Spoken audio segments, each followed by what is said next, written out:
Welcome back to another episode of the North Star Takes podcast. I'm Bailey Policki. He's Jacob Liberta. Be sure to hit that subscribe button on this channel. And if you're a Wild fan, as hard as it might be, please give this video a like. The Minnesota Wild have lost 8 of their last 10 games. They're just absolutely struggling down the stretch here. I mean, I don't even know where to begin with this, Liberta. They're playing like a completely different team than what we've seen throughout most of the entire season. Just it doesn't look anything close to the aggressive, fast-paced hockey team we saw throughout most of the season. Goaltender issues left and right. You know, you and I had been talking about Talbot for a while, but Kakkonen's been yanked now against the Dallas Stars. He had a horrific game, giving up rebound after rebound.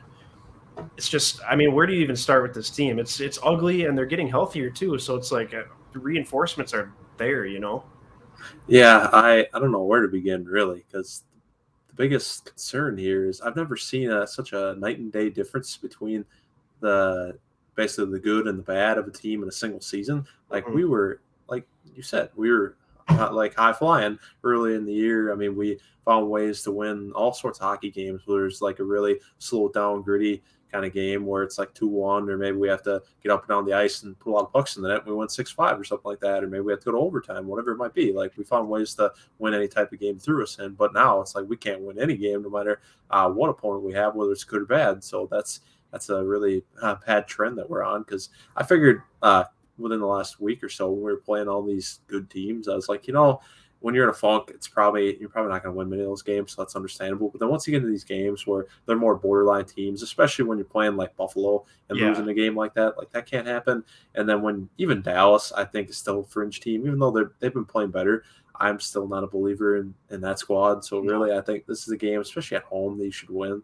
So there's a lot of reason for disappointment here, and that they got to get it right. And there's not a ton of time to do that. I mean, granted, the NHL season is still, I think, goes till the end of April, I want to say. Yes. Yeah. But so they still have time. But it's just, man, when they're just free falling like this, it's hard to envision that, like, them really come back together and finding their form from earlier this season. So I'm a little bit nervous. How are you feeling, Bailey? I know you're pretty hot watching the Stars game.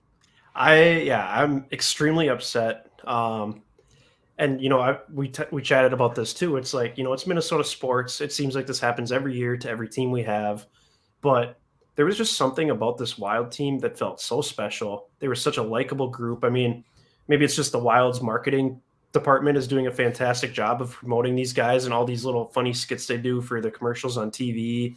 Um, just the way they promote them on social media. It seems like such a tight knit group that they all really like each other. They got rid of the old guard, Parisi, Suter, Koivu. Those guys are all gone. It's a new locker room. They got their captain, Jared Spurgeon, who I'm about to go after here in a second. Yeah, it's like they turned over a new leaf. They got a superstar in Kirill Kaprizov. Kevin Fiala is a star. Matt Boldy's an emerging star, as it appears. Everything was going right. And then, some people want to point to like the Winter Classic is when it kind of shifted, but I kind of disregard that because they went on like an 8-game winning streak after the Winter Classic. Yeah. So I think ever since the All-Star break here, they've got shut out by Winnipeg that first game out of the All-Star break. A couple games later, they lost again in Winnipeg. That kind of set the tone. Ever since then, they've been. I mean, I think they're probably below 500 since after the All-Star break. I haven't checked their record since then, but I mean, just poor performance after poor performance. This looks like a team that just expects they can walk out there and win a game without really trying, which is the complete opposite of what they've been doing all season. I don't understand that. I don't understand some of these decisions Dean Evason's been making. He insists on going 50-50 with the goalies, and now it's like he can't figure out which one's supposed to be playing what night, which, I mean, granted, it's not really his fault that the goaltending's so shoddy right now. I mean, Talbot's been horrific for a month. Kakkonen is now starting to show some leaks as well. I'm sure he's starting to feel the pressure of, the whole gravity of the situation. All these games are losing. He's probably putting some of that on himself as well, even though he's really played well as of late. The defenseman, extremely disappointing. I mean, Brodin has been skated around. I think 2 games in a row I've noticed. That Sabres game was extremely disappointing to see that. He's had a couple hooking calls where these guys just skate right around him and get to the front of the net. And I'm like, Jonas Brodin's one of the best defensemen in the NHL. I don't understand how this is happening. I mean, maybe he's playing hurt. Who knows? Spurgeon, he's been in and out with injury kind of all season. He's turned the puck over so much, like in our zone, trying to get it out of the zone. He's turning pucks over. I mean, Kaprizov, I love him. The dude's a superstar. He's been turning pucks over. Fiala's turning pucks over. And then you're getting the regression of guys like Joel Eriksson Ek, who started off extremely hot. He's done nothing lately. Foligno, offensively, he's done basically nothing lately. Hartman, he was in a super rough stretch. He's got a few goals in these last couple games now, but up until these last couple games, he'd basically done nothing for a good stretch of time. Nico Sturm, granted he's a fourth liner, he scored against the Stars, but I mean, he had done nothing for the longest time. Duhaime, who, contributed a little bit earlier in the season, he's mostly been non-existent. So it's funny because we had this conversation about that Anson Carter on TNT kind of questioned the Wild's depth, and all these Wild fans went after him saying, you don't even know, you don't watch the Wild. And literally basically ever since that moment, he's been proven 100% right. None of these depth pieces are turning out. They're not doing their job. And a lot of this falls back on the leadership of the team. I've banged the drum for Dean Evason all season long. I think he's been a great coach. I think him and Bill Guerin have established a tougher culture that this team really needed. And, it's about winning. And I like that. But at the same time, what's going on where this team can't come together and figure this out? I mean, is it the captain, Jared Spurgeon? That's kind of what I'm starting to wonder. He's such a soft-spoken guy. I feel like the captain of this team needs to be, I mean, people argued it could have been Marcus Foligno at the time. You could have given him the captaincy. It's like, I mean, it's so frustrating. It's just, this team is so much better than they're playing right now. And I think that's the part that's aggravating, is that, St. Louis, they're not running away from it, but they had been winning lately. They're 4 points ahead of us. We're tied with Dallas. Nashville's a point back. So we're right in the thick of it as Colorado's just running away with this division. It's like, are we really going to fall back to a wild card spot again, or maybe miss the playoffs altogether? And then if we do make a wild card, we get Colorado or Calgary in the first round, where we're going to get just trounced in 5 or 6 games. I mean, I have zero interest in doing that. So I don't know what's changed over the last month or so with this team. I don't get how you can just go from playing hard, winning puck battles, skating hard, all this different stuff, to now, they're late to pucks. The passing is terrible. Both the penalty kill and power play are horrific, and the power play has been horrible all year, and it was last year too. I mean, fix it. Like, it's just, there's so many skilled players on this team. I don't understand where the issue is. And I know there's probably more than one issue, but that kind of ends my rant. I guess what can you pick apart from that maybe you agree or disagree with? No, that was fantastic, man. Way to go. I think you hit on all the big points, all the key points, even the finer nitty-gritty details. I think really you laid out all the problems for the Wild right now, and can't disagree with any of them, really. I mean, it's a hard thing to dive into, but I mean, it's just let's go down this rabbit hole. I mean, you just identify all these problems that we have to solve, and I don't know if these are things that are going to get fixed this year or not. So that's a little bit worrisome, and it's so weird just because there's so many different things that have changed, and it's like what really has changed in the last month. And it's like we used to overcome all these adverse situations early in the year where we'd come back in any game and you wouldn't feel out of it.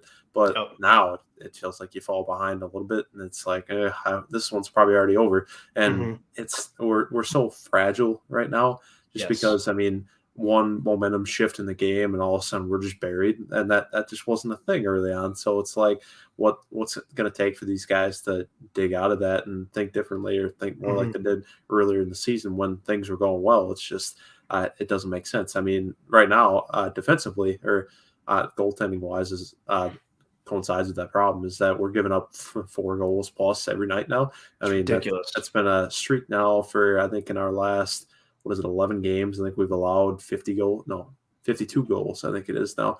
And that's horrible. And you can't expect your offense to come out and score 5 goals every night, obviously, to win the game.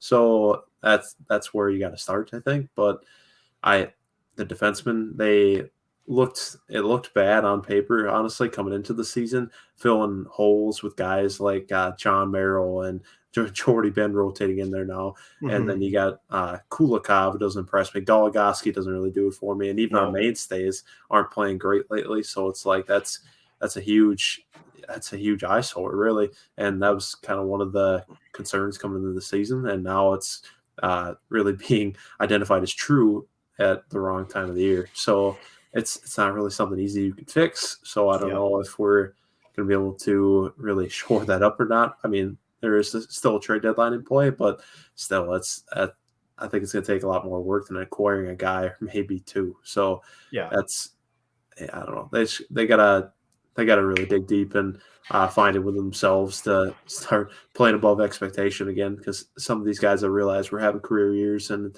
that the pace they were on wasn't sustainable like earlier in the season. But Yeah, still, they got to play better than they are right now. 100%. And you brought up the term fragile. I think Dean Evison even used that quote after the game today in his post-game press conference. I don't know if he said mentally fragile or there's just a fragility to this team right now, something along those lines. And then I think Nico Sturm basically said, he's like, I don't want to say we're like scared or hesitant or something, but it was like basically they know the pressure they're under. They know the teams around them are coming closer and are gaining on them. So it's like they're almost scared to make a mistake. That's kind of summing up his quote a little bit. It's not word for word, but Playing not to lose.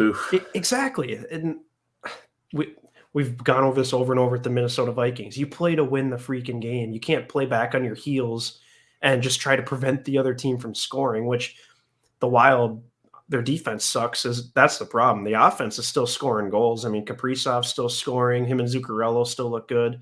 Boldy and Fiala still look really good out there with Goudreau. Mm-hmm. I mean, they're getting scoring production from this team. It's just that there's a complete lack of defensive integrity.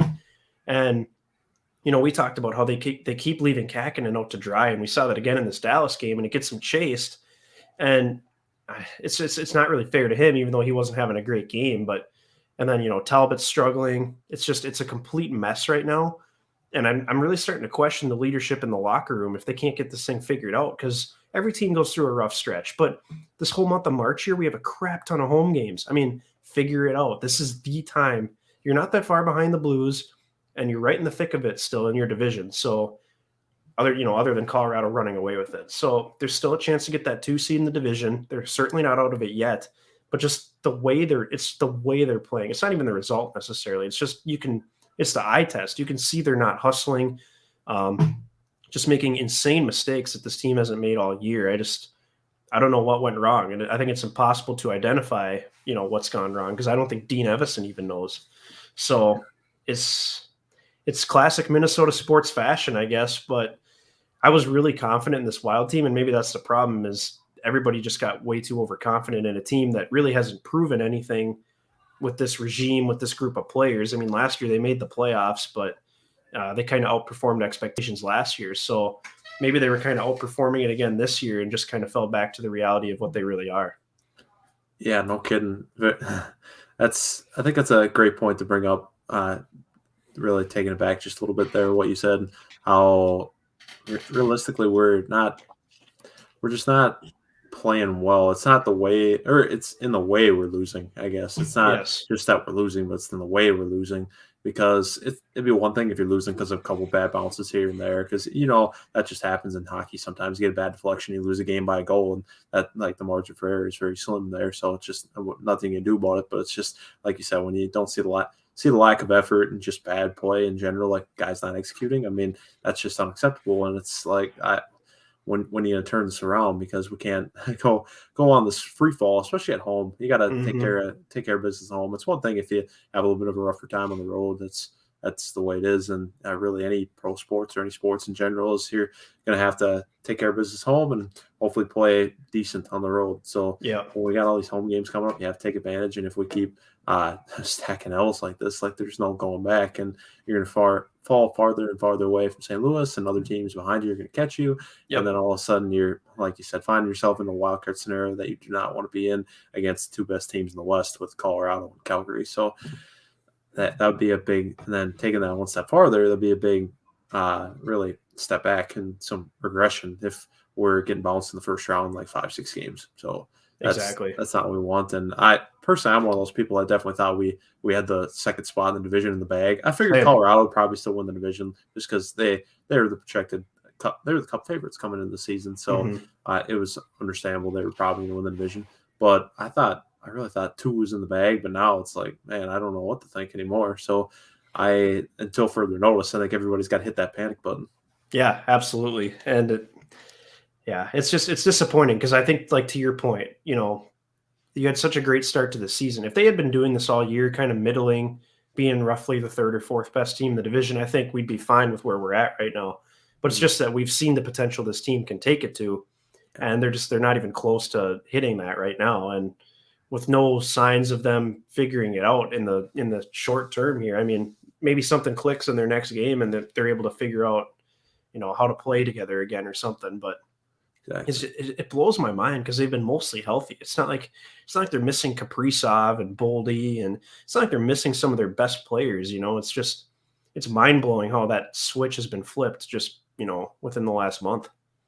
I know, right? I just don't. I think that could be the most frustrating part of this whole thing. It's like you just can't put your finger on it as far as how to fix this, and hopefully the coaches have some answers, or the players and leaders on this team really do, because I don't think this is an easy thing to figure out. But somebody's Yeah. got it, so we can't just waste all the success we had early on and turn it into nothing here. I think that would be a ultimate letdown. But like you said, it just feels like classic Minnesota sports. And let's not forget that each year from here on out for the next 3 seasons, the cap gets tighter and tighter for this team. So Sure. theoretically, this could be the best Wild team we have within the next couple of years, just based on their salary cap restrictions, unless they're able to get some incredible play from some of these young prospects that will be on cheaper deals. So, I mean, we talked about it before. Like, if there was a year to go for it, it's probably this year because you can afford to trade for a bigger contract, especially if it's a rental. But all that's kind of in doubt now because will a center come in and really help this team? Will a goalie come in and really help this team? It remains to be seen. So, Yeah. like you said, they got a lot of decisions to make, but luckily for us, we're not the ones that have to make those decisions. We just get to sit back and criticize. So, Yes, exactly.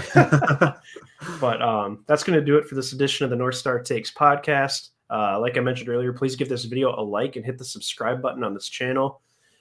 Feel free to follow us on both Twitter and Instagram and leave your comments below. What are your thoughts on the Wild's insane fall here?